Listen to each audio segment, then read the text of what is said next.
Back with another Bible in a minute. Genesis 33.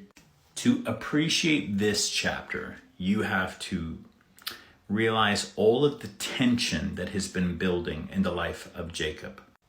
He has tremendous tension with his father-in-law Laban, which they've pretty much just ended up swindling each other.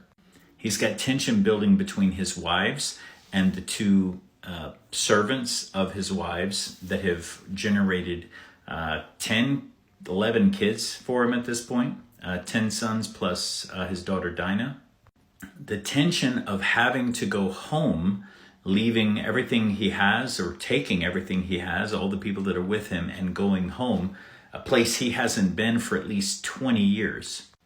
And now the tension has built because his brother, he has not seen his brother Esau in 20 years.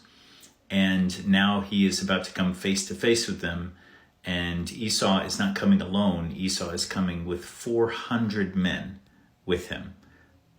And in Jacob's mind, that's a war party.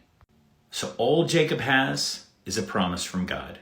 I will be with you. And God tells him to go home. And as he's going home, he wrestles with the angel, wrestles with God. And God has changed his name from Jacob, supplanter, deceiver, to Israel, struggles or wrestles with God. And in chapter 33, it begins, Esau lifts up his eyes and he looks out, and there is Esau with 400 men.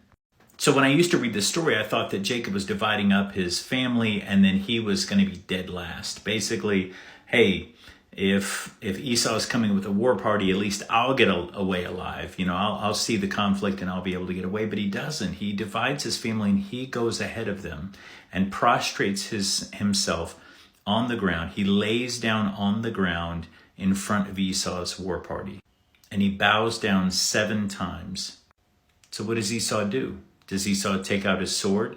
Does Esau punch him in the mouth? What does he do? No, he runs and he hugs him and he kisses him because Jacob, his long-lost brother, is finally returned to him. All of the anger, the frustration, the hatred that Esau has for Jacob is long gone. And it is one of the most beautiful moments in the story. And it is beautiful because you recognize all the tension that has been building to this moment.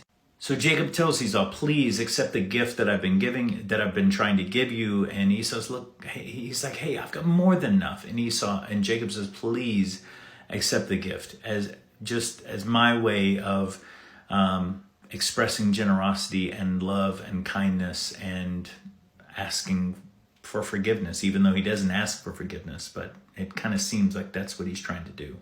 So Esau says, hey, let's break camp. Let's get going. I want you to come to my place. Come to Mount Seir. And Jacob says, look, if I drive the cattle or the children too hard, one day I'll lose lives. So we're going to go at our pace. And Esau's like, hey, no problem. Meet me at Mount Seir. So what's so interesting is that Esau goes to Seir. Jacob doesn't. He goes to Sukkot. He builds houses. He builds fences to keep his livestock. He doesn't go to Seir. And then he goes to a town called Shechem. And that sets up Genesis 34, which is a tough story, but it is a narrative that Moses tells us, and so it prepares us for the movement of Jacob and his sons in response to what happens to their sister, Jacob's daughter. So comment, let me know what stands out to you in Genesis 33. Hope you enjoy.